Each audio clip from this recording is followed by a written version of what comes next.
سلام يا أصدقاء، مرحبا بكم في قناتي علاش وكيفاش، المكان اللي كنكتشفوا فيه أسرار الحياة والعلم بطريقة بسيطة وممتعة.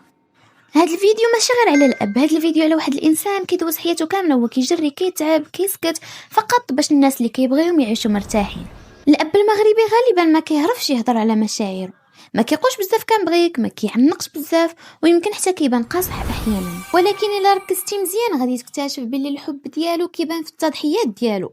من الصباح بكري كيخرج يخدم في البرد، صهد، تعب، ضغط ومشاكل، وهو باقي غادي. علاش؟ حيت كاينين ناس في الدار كيتسناوه. فالاب المغربي عنده خوف ما كيهضرش عليه، الخوف من الفشل، الخوف من النهار اللي ما يبقاش قادر يوفر لولادو المصاريف والمستقبل.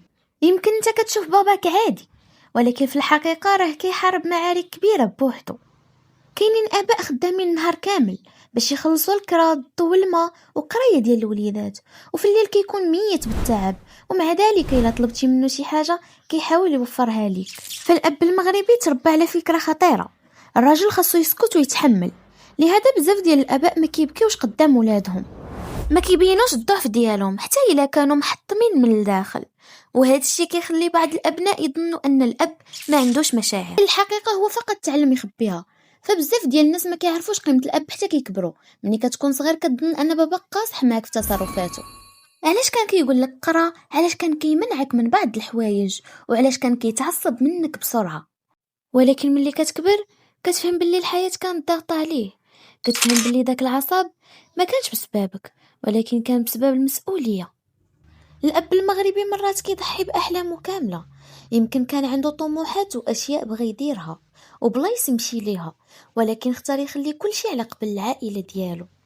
حتى ملي كيكون مريض كيقول انا بخير، وملي كيكون مهموم كيضحك قدام ولادو، وملي كيكون محتاج الراحه كيبقى خدام. وكاينين اباء اخرين اللي ما عندهمش الفلوس بزاف، ولكن كيعطيو الحب والامان، وهذا الشيء حتى هو ثروه كبيره.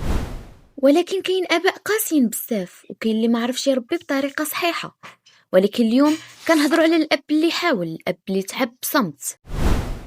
يمكن عمر باباك ما قالها ليك، ولكن يمكن اكبر حلم عنده هو يشوفك ناجح ومرتاح. ولكن المؤلم هو ان بعض الاباء كيكبروا بسرعه، تعب كيبان في وجههم، الشيب كيزيد والصحه كتضعف، ولكن حنا مرات ما كنتابعوش، كنبقاو مشغولين حياتنا وكنقولوا الوقت داز بسرعه. فلهذا الا كان باباك باقي حداك حاول تقدر الوجود ديالو، قول ليه شي كلمه زوينه، قول ليه شكرا، حيت الرجال بحالو نادرين كيسمعوا هذه الكلمه.